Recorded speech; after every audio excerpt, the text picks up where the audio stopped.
Hello students, welcome to my YouTube channel Maths Developer. This is me Pooja Chaudhary, your maths teacher. Now we will solve class 10 chapter 3rd pair of linear equations in two variables, exercise 3.2 and question number 6.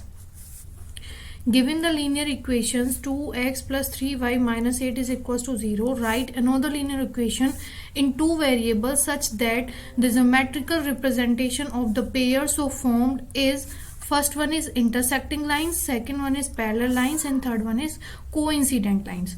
Student यहाँ पे हमें एक linear equation given है that is 2x plus 3y minus 8 is equal to 0. हमें यहाँ पे एक और लीनियर इक्वेशन फॉर्म करनी है इसके बेसिस पे कि आपका पहला तो इंटरसेक्टिंग लाइंस हो. हम जब उसका ग्राफिकल रिप्रेजेंटेशन करें तो वहां पे क्या फॉर्म होना चाहिए, आपके इंटरसेक्टिंग लाइंस फॉर्म होनी चाहिए आपकी दोनों ही इक्वेशंस को लेके. यानी कि फर्स्ट वन तो आपकी ये गिवन है यहाँ पे, सेकेंड वन हमें खुद फॉर्म करनी है.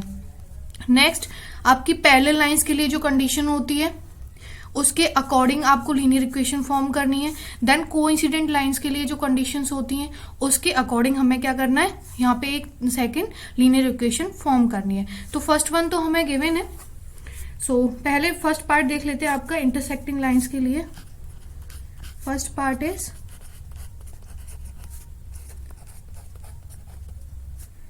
intersecting lines. ओके आपकी गिवन इक्वेशन क्या है वो लिख लेते हैं पहले. Given equation is 2x plus 3y minus 8 equals to 0. Okay now हमें इंटरसेक्टिंग लाइंस के लिए अनदर इक्वेशन बनानी है. सो उसके लिए हम क्या करेंगे, पहले तो उसके लिए जो कंडीशंस होती हैं वो लिखेंगे. स्टूडेंट कंडीशंस हमने पढ़ी है इंट्रोडक्शन में. आपकी इंटरसेक्टिंग लाइंस के लिए कंडीशन होती है a1 upon a2 is not equal to b1 upon b2. So ये कंडीशन लिख लेंगे. Condition for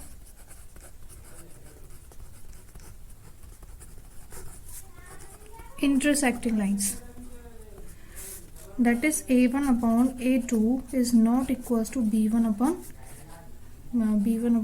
b2. Okay now इस इक्वेशन में देखते हैं आपके कि a1 क्या है, आपका b1 क्या है, c1 क्या है. देन उसके अकॉर्डिंग हम क्या करेंगे, नेक्स्ट इक्वेशन आपकी फॉर्म करेंगे. In equation 2x plus 3y minus 8 equals to 0. इसमें आपका a1 है students 2, b1 is 3 and c1 is minus 8. Okay now अगर यहाँ पे हम लेट करें, नाउ लेट a2, यहाँ पे ऐसी कोई वैल्यू लेट करेंगे हम a2 के लिए जो आपका a1 अपॉन a2 ये इक्वल ही ना करे b1 अपॉन b2 को. देन यहाँ पे अगर हम a2 की वैल्यू अगर 4 रख लेते हैं एंड b2 आपका 5 रख लेते हैं एंड c1 आपका लेट कर लेते हैं कोई भी वैल्यू, तो सॉरी c2 आपका लेट कर लेते हैं -7. ओके नाउ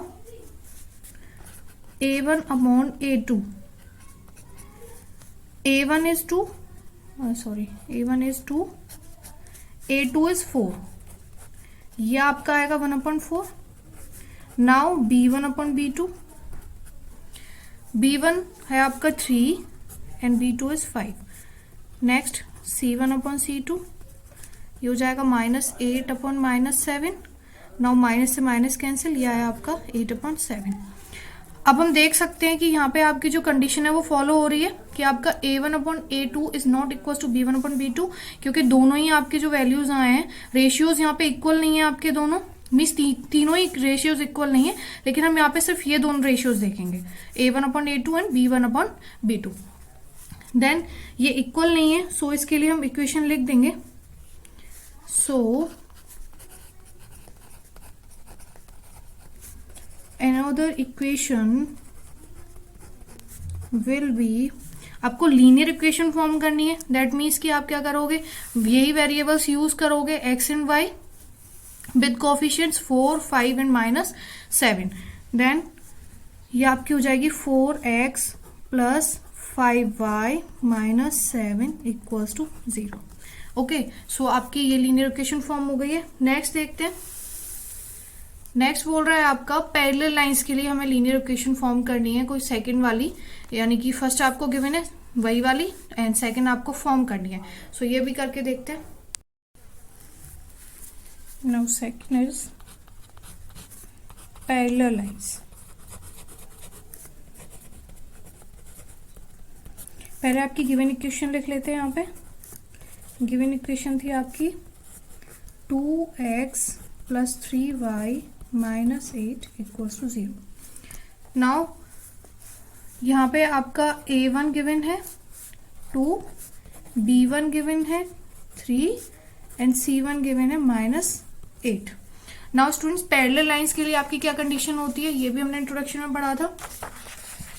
पैरेलल लाइंस के लिए आपकी कंडीशन होगी a1 upon a2 is equal to b1 upon b2 but not equal to c1 upon c2। So इसी कंडीशन को देख के हम यहाँ पे आपके कोफिशिएंट्स रखेंगे। नाउ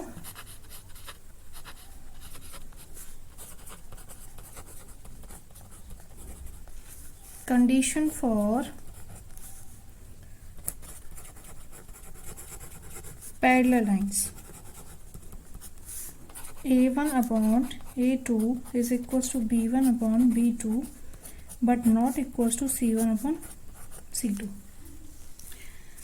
सो यहाँ पे लेट कर लेंगे। लेट a2 कोई भी वैल्यू लेट कर लेते हैं जो आपका इक्वल कर दे इन दोनों रेशियोज को, उसके अकॉर्डिंग वैल्यूज रखेंगे।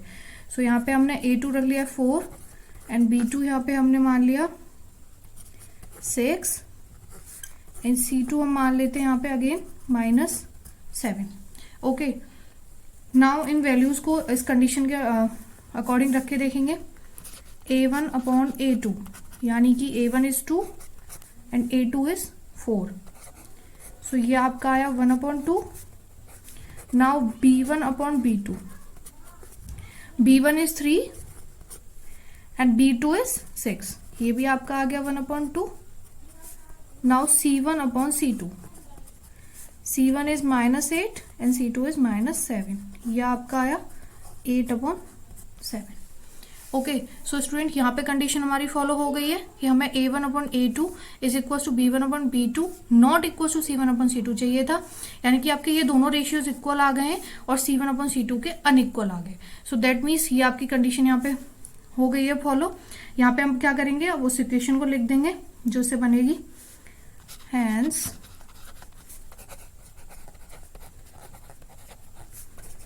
another equation will be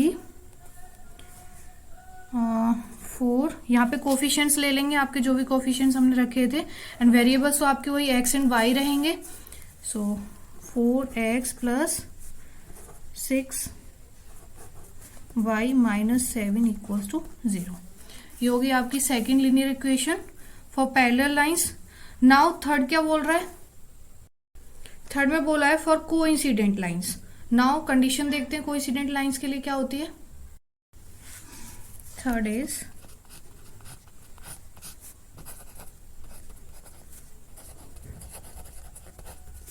coincident lines. Okay, पहले गिवन इक्वेशन लिख लेते हैं।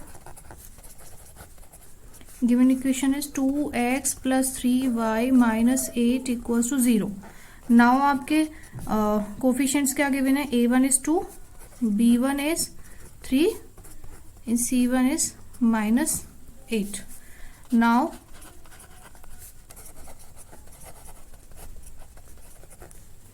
Condition for coincident lines,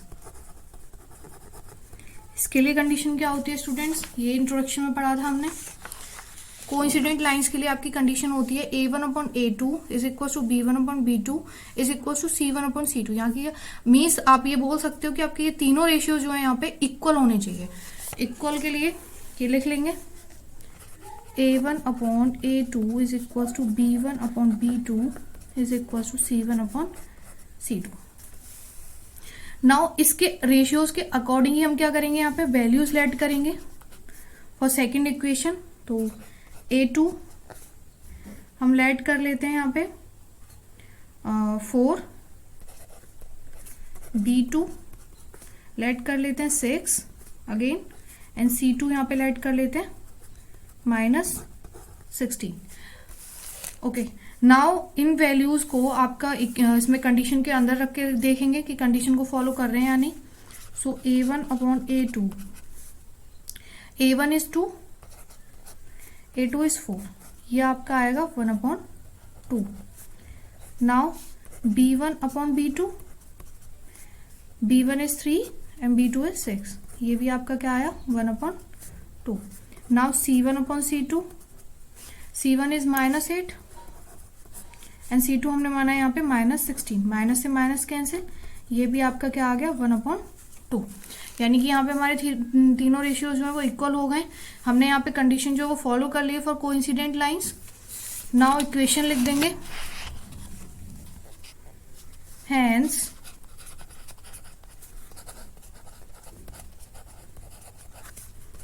another equation will be 4x plus 6y minus 16 equals to 0। ये आपकी सेकेंड इक्वेशन हो गई for coincident lines. So students ये था थर्ड पार्ट। सो स्टूडेंट ये था whole solution of question number 6 in exercise 3.2। अगर आपको कोई भी डाउट है इस क्वेश्चन के रिगार्डिंग, आप मुझसे कमेंट बॉक्स में पूछ सकते हैं। And if you like my video, please subscribe my YouTube channel and press on the bell icon to get daily updates. Thank you.